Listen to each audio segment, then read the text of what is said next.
Cinema ಅಂದರೆ ಈಗಿನ ಬರೋವಂಥ ಯುವ ಪೀಳಿಗೆಯಲ್ಲಿ ಏನಿರುತ್ತೆ ಅಂದರೆ ಮೋಜು ಮಸ್ತಿ ಇದೆ ಅಂತ ಅನ್ಕೋತಾರೆ. ಸೊ ಅದು ಆ ಥಾಟ್ ಬರಲೇಬಾರ್ದು ಫಸ್ಟ್ ಆಫ್ ಆಲ್. ಈಗಲೂ ನನ್ನ ಕೇಳ್ತಾರೆ ಎಷ್ಟೋ ಜನ, ಸರ್ ನಾವು ಒಂದು 50 ಲಕ್ಷದಲ್ಲಿ ಸಿನಿಮಾ ಮಾಡ್ತೀವಿ ಸರ್, 50 ಲಕ್ಷ ಹೆಂಗೆ ರಿಟರ್ನ್ ಆಗುತ್ತೆ ಅಂತ. ನಾನು ಒಂದೇ ಮಾತಾಡೋದು, 50 ಲಕ್ಷ ರಿಟರ್ನ್ ಆಗುತ್ತೆ ಅಂತ ಯಾರೂ ಗ್ಯಾರಂಟಿ ಕೊಡೋಕ್ಕಾಗಲ್ಲ ಈಗಿನ ಸ್ಥಿತಿಲಿ. ನಮಗೆ ಸ್ಕ್ರಿಪ್ಟ್ ಮುಟ್ಟೋಕ್ಕೆ ನನಗೆ 3ನೇ ಸಿನಿಮಾ 4ನೇ ಸಿನಿಮಾ ನಾನು ಸ್ಕ್ರಿಪ್ಟ್ ಮುಟ್ಟಿದ್ದು ನಾನು. ಓಕೆ, ಅಲ್ಲಿವರು ಬರೀ ಕ್ಲಾಪ್ ನಿಂತನ ನೀನು ಇಟ್ಕೋಬೇಕು ಅಷ್ಟೇ. ಅವ್ರು ಕೂಗಾಡ್ತಾರೆ ಅಂತ ನಾನು ಡೈರೆಕ್ಟ್ ಆದ ತಕ್ಷಣ ಮತ್ತೆ ಕೂಗಾಡೋದಲ್ಲ. ಯಾಕೆ ಕೂಗಾಡ್ತಾರೆ, ಯಾತಕ್ಕೆ ಕೂಗಾಡ್ತಾರೆ, ಅವೆಲ್ಲ ಆ ಕ್ಯಾರೆಕ್ಟರ್ಸ್ನೂ ತೊಗೋಬೇಕು ನಾವು. ಶಾರ್ಟ್ ಕಟ್ ನಾವು ಮೊಬೈಲ್ ಕೆಲಸ ಮಾಡಿ ಕಂಟಿನ್ಯೂಟಿ. ಸೊ ಅಬ್ಸರ್ವೇಷನ್ ಇರಲ್ಲ ಆ ಮೂಮೆಂಟ್ಗೆ ಅಷ್ಟೇ. ಅದು ಆ ಕ್ಷಣಕ್ಕೆ ಅವ್ರು ಅಲರ್ಟ್ ಆಗ್ತಾರೆ. ಮಿಕ್ಕಿ ಟೈಮೆಲ್ಲ ಇನ್ಯಾವುದೋ ಮೈಂಡಲ್ಲಿ ಇರುತ್ತೆ, ಓಡ್ತಾ ಇರುತ್ತೆ.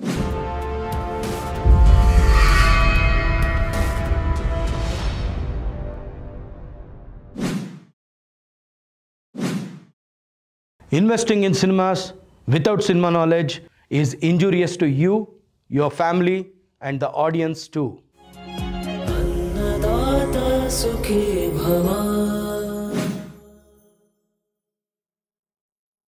ಅನ್ನದಾತ ಸುಖೀ ಭವ. ಎಲ್ರಿಗೂ ನಮಸ್ಕಾರ. ಇವತ್ತು ನಮ್ಮ ಕಾರ್ಯಕ್ರಮದ ಅತಿಥಿಗಳು ಯಾರು ಅಂದರೆ, ಅವರು ಕನ್ನಡ ಚಿತ್ರರಂಗದ ಅತಿ ದೊಡ್ಡ ಹೆಸರು. ಅಂದರೆ ಇವರು ಸುಮಾರು 50ಕ್ಕೂ ಹೆಚ್ಚು ಸಿನಿಮಾನ ನಿರ್ದೇಶನ ಮಾಡಿದ್ದಾರೆ.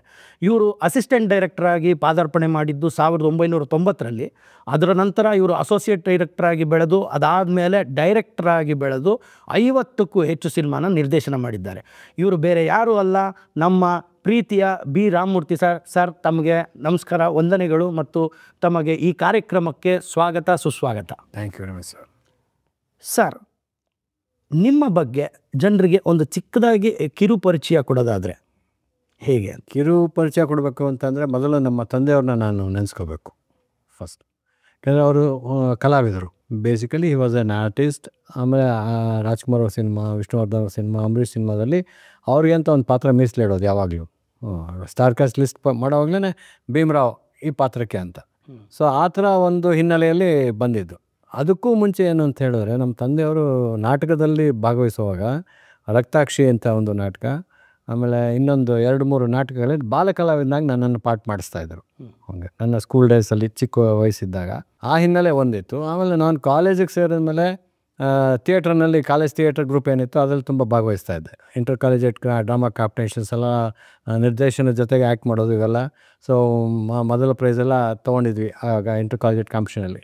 ಈ ಹಿನ್ನೆಲೆ ನಾನು ಓದುವಾಗ ಇದ್ದಂಥ ಒಂದು ಇದು ಫ್ಯಾಮಿಲಿ ಬ್ಯಾಕ್ಡ್ರಾಪಲ್ಲಿ ಅಪ್ಪನೇ ಕಲಾವಿದರಾಗಿದ್ದರಿಂದ ನಮ್ಮನೆ ಎದುರುಗಡೆ ಸಿ ಜಯರಾಮ್ ಅಂತ ಇದ್ದಾರೆ, ರಾಜ್ಕುಮಾರ್ ಅವರ ಶಿಟ್ಕಂದರು, ಅಂದರೆ ಪಾರ್ವತಮ್ಮ ತಂಗಿ ಯಜಮಾನರು. ಅವರು producers. Okay, Saptaswara movie makers ಅಂತ ಇತ್ತು, ಪಾವನಗಂಗಾ, ಆಟೋ ರಾಜ ಇದೆಲ್ಲ ಮಾಡೋದಂಥ ಒಂದು ಕಂಪನಿ. ಅವ್ರ ಮನೆಗೆ ಅಣ್ಣವ್ರು ಬರ್ತಿದ್ರು, ಹೋಗ್ತಿದ್ರು. ಅವಾಗ ನೋಡ್ತಾ ಇದ್ವಿ ನಾವು ಅಷ್ಟೇ. ಆದರೆ ಸ್ವಯಂವರ ಶೂಟಿಂಗಲ್ಲಿ ಸೆಂಟ್ರಲ್ ಜೈಲಲ್ಲಿ ಶೂಟಿಂಗ್ ಮಾಡುವಾಗ ನಾನು ಹಠ ಮಾಡಿದೆ ಅಂತ ಹೇಳಿ ನಮ್ಮ ತಂದೆಯವರು ಒಂದ್ಸಲಿ ಶೂಟಿಂಗ್ ಕರ್ಕೊಂಡು ಹೋದ್ರು ನನ್ನ. ಫಸ್ಟ್ ಟೈಮ್ ನಾನು ರಾಜ್ಕುಮಾರ್ ಅವ್ರನ್ನ ನೋಡಿದ್ದು ಅಲ್ಲೇ. ಆವಾಗ ನನ್ನ ಒಂದು 7-8 ವರ್ಷ ಇರ್ಬೋದು ಬಹುಶಃ. ನನಗೆ ತೊಡೆ ಮೇಲೆ ಕೂರಿಸ್ಕೊಂಡು ಮಾತಾಡ್ಸಿದ್ರು ಅಣ್ಣವ್ರು. ಅದು ಆಮೇಲೆ ತಂದೆಯವರೊಂದು ಸಲಿಗೆ ಏನಿತ್ತು ಆ ಕಂಪ್ನಿನಲ್ಲಿ, 78ಅಲ್ಲಿ ನಾನು ಡಿಗ್ರಿ ಆದಾಗ ಜಯರಾಮ್ ಅವ್ರು ಕೇಳ್ತಿದ್ರು. ಯಾಕೆಂದ್ರೆ ಜಯರಾಮ್ ಅವ್ರು ನಾನು ಯಾಕೆ ಕೇಳೋದು ಅಂತಂದರೆ, ಅವ್ರ ಮನೆಯಲ್ಲಿ ಅವ್ರ ಹೆಣ್ಮಕ್ಳಿಬ್ಬರು ಮತ್ತು ಪ್ರಕಾಶ್, ಮಿಲನ ಪ್ರಕಾಶ್ ಏನು ಡೈರೆಕ್ಟ್ರು, ಅವ್ರು 3 ಜನಕ್ಕೂ ಪಾಠ ಹೇಳ್ಕೊಡ್ತಾಯಿದ್ದೆ ನಾನು. ಸೊ ಡಿಗ್ರಿ ಆದಮೇಲೆ ಏನು ಮಾಡ್ತೀಯಾ ಅಂತ ಕೇಳಿದ್ರು. ನನಗೆ ಕೆಲಸ ಹುಡುಕ್ತಾ ಇದ್ದೀನಿ ಅಂದೆ. ಯಾಕೆ ನನ್ನ ಕಂಪ್ನಿನಲ್ಲಿ ನೀನು ಸೇರ್ಕೋಬಾರ್ದು ಅಂತಂದರು.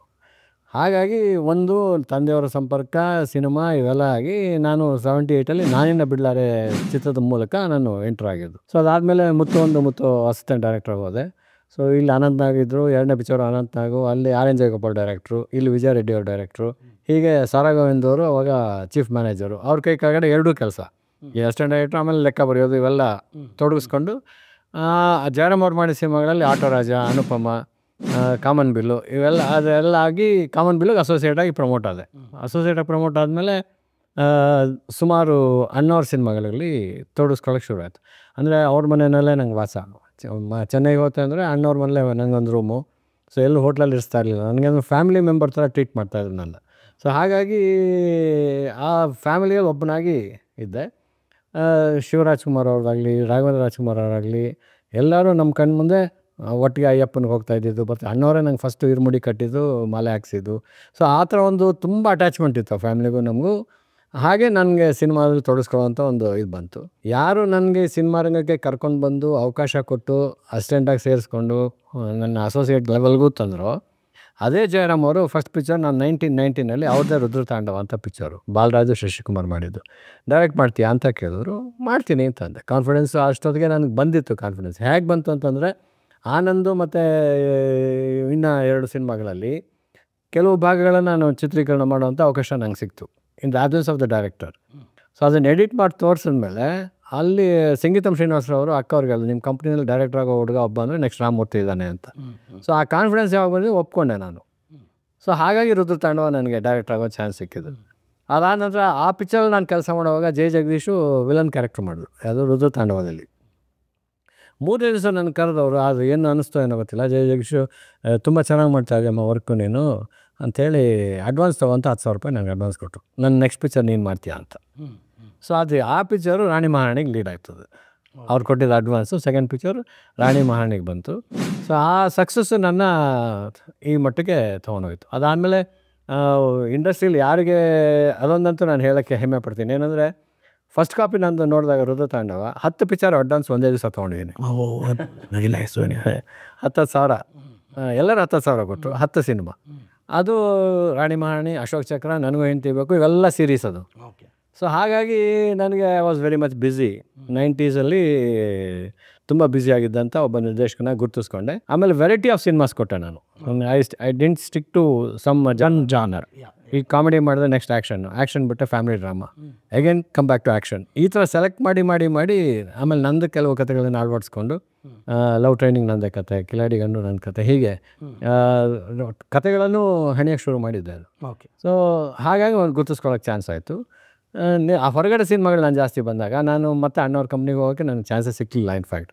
So I was busy in the outside world. ಹಾಗಾಗಿ ಅಲ್ಲಿ ಅವಕಾಶ ನಾನು ಕೇಳಲೂ ಇಲ್ಲ, ಅದು ಬರಲೂ ಇಲ್ಲ. ಬಟ್ ಆ ಕೊರಗಂತೂ ನನಗಿದ್ದೇ ಇದೆ. ಅಷ್ಟು ಕಂಪ್ನಿಲಿ ಅಷ್ಟು ಒಳ್ಳೆಯ ಹೆಸರು ತೊಗೊಂಡು ನಾನೊಂದು ಸಿನಿಮಾ ಮಾಡೋಕ್ಕಾಗಲಿಲ್ವಲ್ಲ ಅಂತ. ಏನು ಮಾಡೋಕ್ಕಾಗಲ್ಲ. ಹಾಗೆ ಸರ್, ಇವಾಗ ತಾವು ಹೇಳಿದ್ರಿ ಚೆನ್ನೈಯಲ್ಲಿ ಹೋದಾಗ ಅಣ್ಣವ್ರ ಮನೆಯಲ್ಲಿ ನಾನು ಅಣ್ಣವರ ಒಬ್ಬ ಅಭಿಮಾನಿ, ಅದರಿಂದನೇ ಈ ಕಾರ್ಯಕ್ರಮಕ್ಕೆ ಅನ್ನದಾತ ಸುಖೀಭವ, ಅವರೇನು ಪ್ರೊಡ್ಯೂಸರ್ಗೆ ಅನ್ನದಾತ ಸುಖೀಭವ ಅಂತ ಹೇಳ್ತಾ ಇದ್ರು, ಅದೇ ಹೆಸರನ್ನು ಈ ಕಾರ್ಯಕ್ರಮಕ್ಕೆ ಇಟ್ಟಿದ್ದೀನಿ. ಮತ್ತು ಅಭಿಮಾನಿ ದೇವರುಗಳು ಅಂತ ಹೇಳ್ತಿದ್ರು. ಸೊ ಅಭಿಮಾನಿಗಳನ್ನ ದೇವ್ರ ರೀತಿಯೇ ನಾನು ನೋಡ್ತೀನಿ.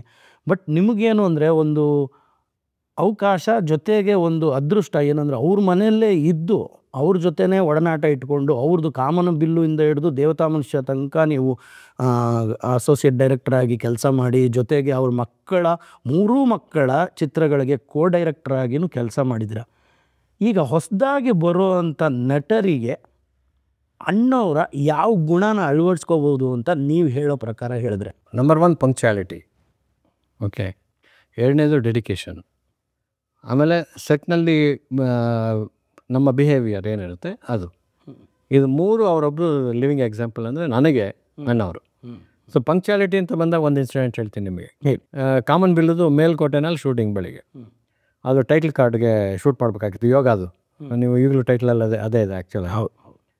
ಹಿಂದಿನ ದಿವಸ ನಮ್ಮನ್ನು ಕೇಳ್ತಾರೆ, ಅಪ್ಪಾಜಿ ಬೆಳಿಗ್ಗೆ ಎಷ್ಟೊತ್ತಿಗೆ ಇರಬೇಕು ಅಂತ.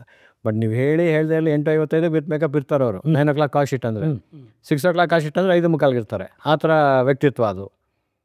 ಹೇಳಿದಾಗ ನಾನು ಅಂದೆ ಬೆಳಗ್ಗೆ 5:15 ಸಾಕು, ಸನ್ರೈಸಲ್ಲಿ ತೆಗಿಬೇಕು ಯೋಗದು ಅಂತ ಹೇಳಿದೆ ನಾನು. 5:15 ಸಾಕಾ ಅಂದರು. ಹ್ಞೂ ಅಂತಂದೆ ಅಷ್ಟೇ. ಎಲ್ಲ ಹೋದ್ವಿ, ಮಲ್ಕೊಂಬಿಟ್ವಿ, ಆಯಿತು. ಬೆಳಗ್ಗೆ ಅದು 3 ಗಂಟೆಗೆ ನಾವು ಬಿಟ್ವಿ ಮೈಸೂರು. ಯಾಕಂದರೆ ಅಣ್ಣವ್ರು ಬರೋ ಅಷ್ಟರೊಳಗಡೆ ಹೋಗಿ ಕ್ಯಾಮ್ರಾ ಸೆಟಪ್ ಮಾಡ್ಕೊಂಬೇಡ, ಈಸಿ ಆಗುತ್ತೆ ಅಂಥೇಳಿ.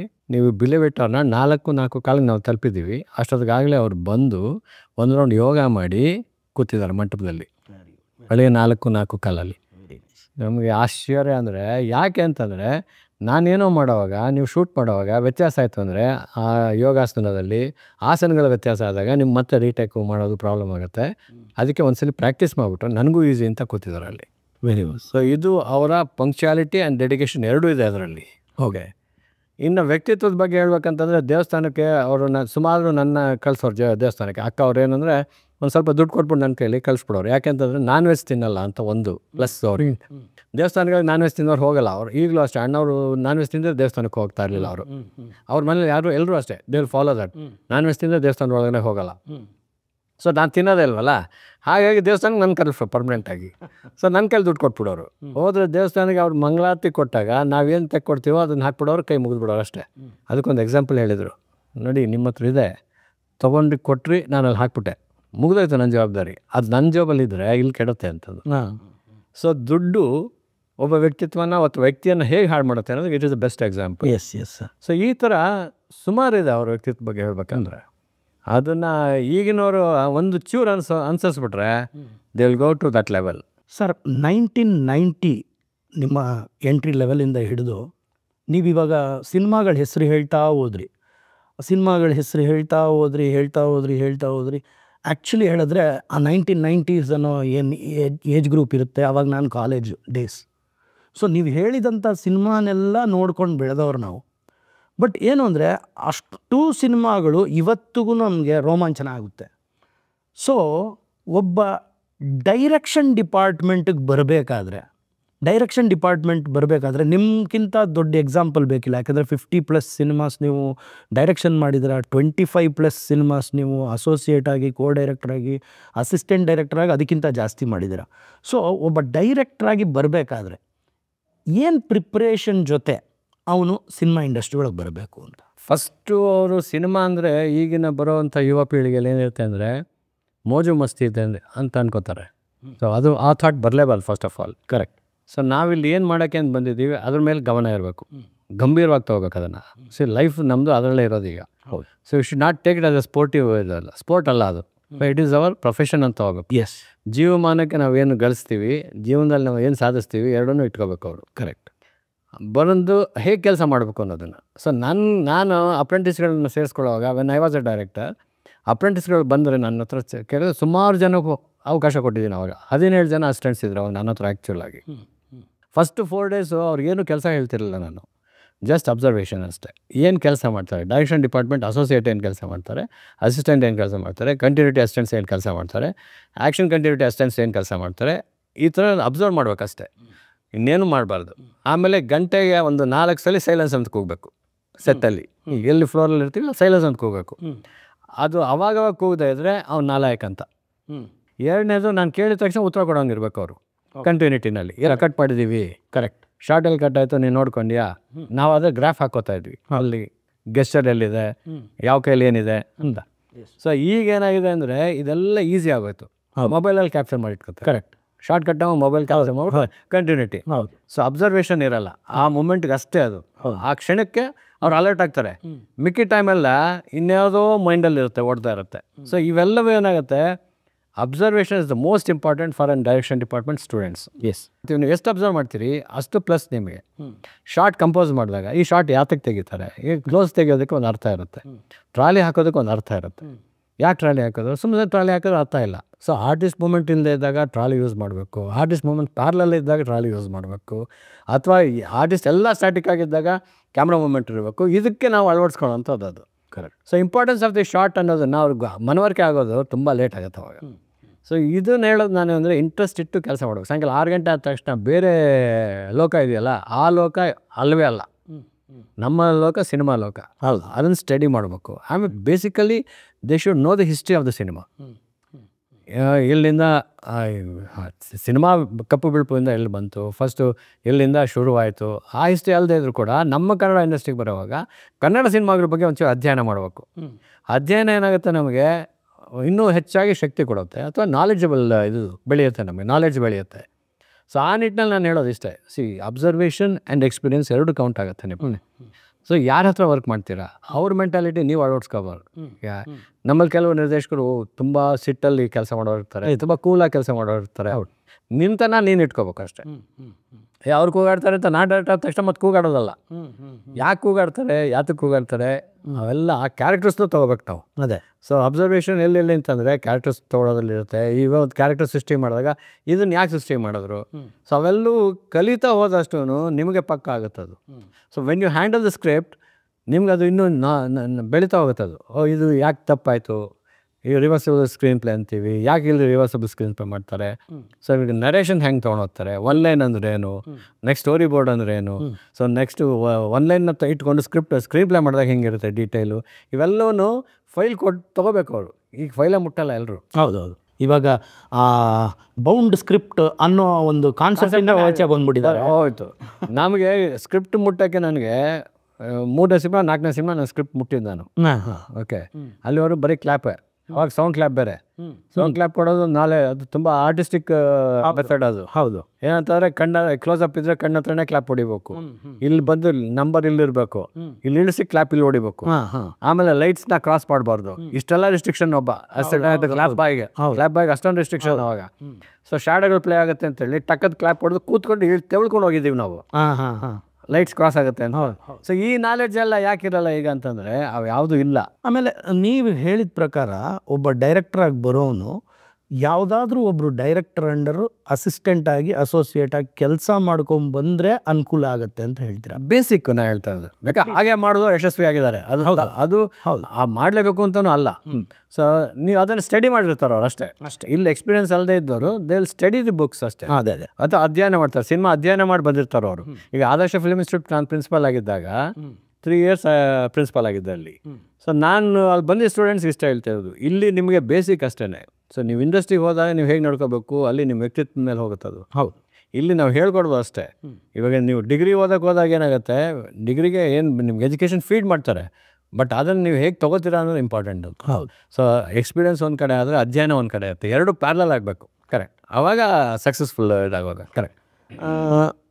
ಸರ್, ಈಗ ಡೈರೆಕ್ಟ್ರಾಗಿ ಬರೋನು ಯಾವ ರೀತಿ ಬರಬೇಕು ಅಂತ ಹೇಳ್ತೀವಿ. ನಮ್ಮ ಕಾರ್ಯಕ್ರಮದ ಹೆಸರು ಅನ್ನದಾತ ಸುಖೀಭವ. ಅಂದರೆ ಪ್ರೊಡ್ಯೂಸರ್ನ ಸೇಫ್ ಆಗಿ ನೋಡ್ಕೋಬೇಕು ಅನ್ನೋ ಒಂದು ಉದ್ದೇಶಕ್ಕೆ ಈ ಹೆಸರಿಟ್ಟು ನಾನು ಸಿನಿಮಾ ರಂಗದೊಳಗಡೆ ಪ್ರವೇಶ ಮಾಡೋರಿಗೆ ಒಂದು ಎಜುಕೇಟ್ ಮಾಡೋಣ ಅಂತಲೇ ಕಾರ್ಯಕ್ರಮ ಮಾಡಿದ್ದು. ನಿಮ್ಮ ಪ್ರಕಾರ ಸರ್, ನಿಮ್ಮ ಕಾಲದಲ್ಲಿ ಅಂದರೆ ಈಗಲೂ ನೀವು ಆ್ಯಕ್ಟಿವ್ ಡೈರೆಕ್ಟರ್ ಆಗಿದ್ದೀರಾ, but I am talking about that era, how they used to treat the producer, and now the producer stands alone in front of the theatre after the first show ಅಂತ ಹೇಳ್ತಾರೆ. ಅಂದರೆ out of 250-300 cinemas I am talking about the hit ಆಗಿರೋ cinema ಬಿಟ್ಬಿಡಿ, 10 production ಹೌಸ್ನ ಬಿಟ್ಬಿಟ್ಟು ಇನ್ನು ಮಿಕ್ಕಿದ್ದು 240 ಜನ ಯಾರಿರ್ತಾರೆ, ಒನ್ ಟೈಮ್ ಸಿನಿಮಾ ಮೇಕರ್ಸ್ ಇರ್ತಾರೆ. ಇವರೆಲ್ಲ ಒಂದು ಸಿನಿಮಾ ಮಾಡ್ತಾರೆ, ಲಾಸ್ಟ್ ಮಾಡ್ಕೊಂಡು ಆಮೇಲಿಂದ ಸಿನಿಮಾ ಇಂಡಸ್ಟ್ರಿ ಸರಿ ಇಲ್ಲ ಅಂತಾರೆ. So how a director or a new team or a ಪ್ರೊಡ್ಯೂಸರ್ನ ಯಾವ ರೀತಿ ಟ್ರೀಟ್ ಮಾಡಬೇಕು, ಅಥವಾ ಪ್ರೊಡ್ಯೂಸರ್ಗೂ ಏನಾದರೂ ಹೇಳಂಗಿದ್ರೆ ಈ ಮೂಲಕ ಹೇಳ್ಬೋದು? ಸೊ ಪ್ರೊಡ್ಯೂಸರ್ಗೆ first cinema knowledge is most important. ನೀವು ಯಾರನ್ನ ಕ್ಯಾಸ್ಟ್ ಮಾಡ್ತಾಯಿದ್ದೀರಿ, ಯಾರನ್ನ ಡೈರೆಕ್ಟ್ ಮಾಡ್ತಾಯಿದ್ದೀರಿ, ನೀವು ಆ್ಯಸ್ ಎ ಡೈರೆಕ್ಟರ್ನ ಇಟ್ಕೊಳ್ಳೋವಾಗ what is is background. So ಅವನ ಯೋಗ್ಯತೆಗೆ ಮೀರಿದ ಬಡ್ಜೆಟ್ ಕೊಡ್ತಾ ಇದ್ದಾನ ಅಥವಾ ಸೀಮಿತವಾಗಿ ಮಾಡ್ತಾನ. ಈಗ ನನ್ನ ಹಾಕೊಂಡು ಬಂದು 10 ಲಕ್ಷದಲ್ಲಿ ಮಾಡಬೇಕು ಅಂದರೆ 10 ಲಕ್ಷದಲ್ಲೇ ಮಾಡಬೇಕು. ನನ್ನ ಇಟ್ಕೊಂಡು ಕೋಟಿ ಖರ್ಚು ಮಾಡಿದ್ರೆ ಯು ಕಾಂಟ್ ಎಕ್ಸ್ಪೆಕ್ಟ್ ಇಟ್. ಆಮೇಲೆ ಆ ಪ್ರಮೋಷನ್ಸ್ ಹಂಗೆ ಇರುತ್ತೆ. ಓಕೆ, ಆ ಪ್ರಮೋಷನ್ಸ್ಗೆ ಹೆಚ್ಚಿಗೆ ಖರ್ಚು ಮಾಡಿದ್ರೆ ಬಂದ್ಬಿಡಲ್ಲ ಜನ. So content is most important part. Okay, so ಕಂಟೆಂಟ್ನ ಹೇಗೆ ಪ್ರೂವ್ ಮಾಡ್ತೀರಾ? ಮೌತ್ ಪಬ್ಲಿಸಿಟಿ ಆಗಬೇಕು. ಆ ವರ್ಡ್ಗಳಿಗೆ ನಾವು ಎಷ್ಟು ಶ್ರಮ ಪಡಬೇಕು ಅಷ್ಟು ಪಡಬೇಕು. ಬಡ್ಜೆಟಿಂಗಲ್ಲೇ ತುಂಬ ನಮ್ಮ ಜನ ಮಿಸ್ ಆಗ್ತೇವೆ ಅಲ್ಲೇ. ಎಸ್. ಓಕೆ ಸರ್, 1 ಕೋಟಿದು ಸಿನಿಮಾ ಮಾಡ್ಬಿಡ್ತೀವಿ ಸರ್, 1 ಕೋಟಿ ಹೇಗೆ ವಾಪಸ್ ಬರುತ್ತೆ ಅಂತ ಕೇಳ್ತಾರೆ. ಈಗಲೂ ನನ್ನ ಕೇಳ್ತಾರೆ ಎಷ್ಟೋ ಜನ, ಸರ್ ನಾವು ಒಂದು 50 ಲಕ್ಷದಲ್ಲಿ ಸಿನಿಮಾ ಮಾಡ್ತೀವಿ ಸರ್, 50 ಲಕ್ಷ ಹೆಂಗೆ ರಿಟರ್ನ್ ಆಗುತ್ತೆ ಅಂತ. ನಾನು ಒಂದೇ ಮಾತಾಡೋದು, 50 ಲಕ್ಷ ರಿಟರ್ನ್ ಆಗುತ್ತೆ ಅಂತ ಯಾರೂ ಗ್ಯಾರಂಟಿ ಕೊಡೋಕ್ಕಾಗಲ್ಲ ಈಗಿನ ಸ್ಥಿತಿಲಿ. ಕರೆಕ್ಟ್. ಈಗಿನ ಸ್ಥಿತಿನಲ್ಲಿ ಗ್ಯಾರಂಟಿ ಕೊಡೋಕ್ಕಾಗಲ್ಲ. ನನ್ನ ಮೇಲೆ ನಿಮ್ಗೊಂದು ಸಿನಿಮಾ ಮಾಡಬೇಕು ಕಾಯಿಸಿದ್ದು, ನನ್ನ ಮೇಲೆ ನಂಬಿಕೆ ಇದ್ದರೆ ಮಾಡಿ, ಇಲ್ಲ ಬೇಡ. ಹಾಗೆ ಎಷ್ಟೋ ಸಿನಿಮಾ ನಾನು ಬಿಟ್ಟಿದ್ದೀನಿ. ಈ ಥರ ಒಂದು ಫ್ರ್ಯಾಂಕ್ ಒಪಿನಿಯನ್ನ ಹೊಸದಾಗಿ ಬರ್ತಾ ಇರೋರು ಕೊಡ್ತಾ ಇಲ್ಲ ಅನ್ನೋದು, ಅಂದರೆ ನಾಟ್ ಆಲ್, ಸರ್ಟನ್ ಒಂದು group, that is maximum, where these ನಿಮಗೆ OTT ರೈಟ್ಸು ಥಿಯೇಟ್ರಿಕಲ್ ಇಂದ ಇಷ್ಟು ಬರುತ್ತೆ, ನಿಮಗೆ ಸ್ಯಾಟಲೈಟಿಂದ ಇಷ್ಟು ಬರುತ್ತೆ ಅಂತ. But where we are seeing no, ಎಲ್ಲಿ ಬರ್ತಾ ಇಲ್ಲ. It's only on paper. It's only on paper. So ಅದನ್ನು ನಂಬಿಕೊಂಡು ಸಿನಿಮಾಗೆ ಬಂಡವಾಳ ಹಾಕೋದು ಎಷ್ಟು ಸರಿ? ಅಲ್ವೇ ಅಲ್ಲ. See when you take it as a business, cinema is also a business. Yes. Okay, ನಮ್ದು ಇವಾಗ ಇಮಿಡಿಯೇಟ್ ಸೇಲ್ ಆಗುವಂಥ ಪ್ರಾಡಕ್ಟ್ ಅಲ್ಲ. Okay, you take 1 year 2 years ಆಗುತ್ತೆ, ಅಥವಾ ಕಮ್ಮಿ ಅಂದರೆ ಒಂದು 6 ತಿಂಗಳು ಬೇಕೇ ಬೇಕು. ಒಂದು ಸಿನಿಮಾ ಸ್ಕ್ರಿಪ್ಟಿಂಗಿಂದ ಹಿಡಿದು ಒಂದು ಇದಕ್ಕೆ ಬರೋದಕ್ಕಂದ್ರೆ 6 ತಿಂಗಳು ನೀನು ಇನ್ವೆಸ್ಟ್ಮೆಂಟು, ಡೆಡ್ ಇನ್ವೆಸ್ಟ್ಮೆಂಟು ನಿಂಗೆ ಗೊತ್ತು ಫಸ್ಟ್ ಆಫ್ ಆಲ್. ಸೊ ಆ ಡೆಡ್ ಇನ್ವೆಸ್ಟ್ಮೆಂಟ್ ಮೇಲೆ ನೀನು ಇಂಟ್ರೆಸ್ಟ್ ಕ್ಯಾಲ್ಕುಲೇಟ್ ಮಾಡಿದ್ರೆ ವೇಸ್ಟ್ ಅದು. ಕರೆಕ್ಟ್. ಆಮೇಲೆ ನಮ್ಮ ಹತ್ರ ಇದ್ದಿದ್ದ ದುಡ್ಡಲ್ಲಿ ನಾವು ಸಿನಿಮಾ ಮಾಡಿದಾಗ ಒಂದು ಹಂತಕ್ಕೆ ನಾವು ಸೇಫ್ ಝೋನಲ್ಲಿ ಇರ್ತೀವಿ. ಎಸ್. ಬಡ್ಡಿಗೆ ತಾನು ಸಿನಿಮಾ ಮಾಡೋದು ಇದೆಯಲ್ಲ, ಹೌದು, that is not advisable at all. Yes. So no guarantee. Okay, so 6 ತಿಂಗಳು ನೀನು ಶ್ರಮ ಪಡೋದಕ್ಕೆ ಏನು ಬಡ್ಜೆಟಲ್ಲಿ ಮಾಡ್ತೀಯಾ? ಈಗ ಸುಮಾರು ಎಕ್ಸಾಂಪಲ್ಸ್ ನಾವೀಗ ಚೇಂಬರಲ್ಲಿ ಇದ್ದಾಗ ನೋಡಿ, EC ಮೆಂಬರ್ ಆಗಿದ್ದಾಗ budget has crossed 8 to 10 crores. Yes. Okay, yes. But ಬಂದಿರೋದು not even 50 lakhs 60 lakhs. Correct. So why? So ನೀವು ಯಾರನ್ನೋ ನಿಮ್ಮ ಮನೆಯವ್ರನ್ನ ಹೀರೋ ಮಾಡಕ್ಕೆ ಹೊಡ್ತೀರಿ, ಹಾಂ ಅವ್ರು ವಯಬಲ್ ಇಲ್ವೇ ಇಲ್ಲ. ಓಕೆ, ಆ ಹುಡುಗನ ಮೇಲೆ ನೀವು 10 ಕೋಟಿ ಹಾಕೋದಕ್ಕೆ ಮಾರ್ಕೆಟಿಂಗ್ ಯಾರು ಕೊಡೋಕ್ಕಾಗತ್ತೆ? ಕರೆಕ್ಟ್ ಅಲ್ವಾ? ಕರೆಕ್ಟ್. ಸೊ ಈ ಥರದ್ದು ಸ್ಟಡಿ ಮಾಡೋಕ್ಕೆ ನಮ್ಮಲ್ಲಿ ಒಂದು ಏನಂದರೆ ಒಂದು ಟೀಮ್ ಇರಬೇಕು ಆ್ಯಕ್ಚುಲಾಗಿ, ಟು ಅಡ್ವೈಸ್ ದ ಪ್ರೊಡ್ಯೂಸರ್ಸ್. ಚೇಂಬರಲ್ಲಿ ಅದು ಮಾಡ್ತಾರೆ, ಕೌನ್ಸಿಲಿಂಗ್ ಅಂತ ಮಾಡ್ತಾರೆ, ಬಟ್ ಏನಂದರೆ ಅದು ಎಲ್ಲೋ ಗಾಳಿಗೆ ಹೋಗ್ತಾ ಇರುತ್ತೆ. ಓಕೆ ಓಕೆ, ಬಟ್ ಅವನು ಹಠವಾದಿ, ನಾನು ಸಿನಿಮಾ ಮಾಡೋಕ್ಕೆ ಬಂದಾಗ ನಾನು ತಲೆ ಕೆಡಿಸ್ಬಿಟ್ರು ನನ್ನ ಮಗ ಆಗಲೇಬೇಕು ಹೀರೋ ಅಂತ. ಸೊ ಆ ತಲೆಯಲ್ಲಿದ್ದಾಗ ಏನಾಗುತ್ತೆ, ಅದು ಆ ಥರ ಹೇಳ್ಕೊಂಡು ಹೋಗುತ್ತೆ, ಮಿಸ್ಲೀಡ್ ಆಗ್ತಾ ಅದು. ಸೊ ಅದನ್ನು ಡೈರೆಕ್ಟರ್ಸ್ ಏನು ಕ್ಯಾಶ್ ಮಾಡ್ಕೋತಾರೆ. ಸೊ ನ್ಯೂ ಕಮರ್ಸ್ ಆಗ್ಬೋದು ಅಥವಾ ಹಳಬರು ಹೇಳ್ಬೋದು, ಅಶ್ಯೂರೆನ್ಸ್ ಕೊಟ್ಟು ಮಾಡೋವಂಥವ್ರು ಇರ್ತಾರೆ. ಸೊ ನ್ಯೂ ಕಮರ್ಸ್ಗೆ ಏನಂದರೆ ನಾನು ಡೈರೆಕ್ಟರ್ ಆಗಬೇಕು ಅನ್ನೋದು ಇರುತ್ತೆ. ಸೊ ಹೆಂಗಾದ್ರು ಗಾಳ ಹಾಕಿಟ್ಕೋಬೇಕು ಅಷ್ಟೇ. First motivation is to capture ಅಷ್ಟೇ. Okay okay. ಆಮೇಲೆ ಮಿಸ್ಟೇಕ್ ಮಾಡ್ತಾ ಹೋಗ್ತಾರೆ. ಸೊ ಅದಕ್ಕೆ ಇವಾಗ ನಮ್ಮ ಪೀರಿಯಡ್ಗಳಲ್ಲಿ ಆದಾಗ ಏನಾಗುತ್ತೆ ಅಂದರೆ producer and directors were going together. So scripting ಫಸ್ಟೇ ಕೊಟ್ಟು, ಬಡ್ಜೆಟಿಂಗ್ ಕೊಟ್ಟು, ಅವ್ರು ನಾನು ಕೊನೆ ಹಂತದವರೆಗೂ ಆ ಕೋಆರ್ಡಿನೇಷನ್ ಹಂಗೆ ಹೋಗ್ತಿತ್ತು. ಈಗ ಓಪನಿಂಗಲ್ಲಿ ಹೋಗ್ಲಿರ್ತಾರೆ, ಮಧ್ಯದಲ್ಲಿ ಕೆಡ್ಸ್ಕೊಂಡಿರ್ತಾರೆ, ಲಾಸ್ಟಲ್ಲಿ ಪ್ರೆಸ್ ಮೀಟಲ್ಲಿ ಇವ್ರು ಬೇರೆ ಅವ್ರು ಬೇರೆ ಆಗಿರ್ತಾರೆ. Correct. So this are the more examples ನಾವು. ಸೊ ಆ ಎಕ್ಸಾಂಪಲ್ಸಿಂದ ಏನಾಗುತ್ತೆ, ಸಿನಿಮಾ ಹಾಳಾಗುತ್ತೆ ಅಷ್ಟೇ. ಹೌದು.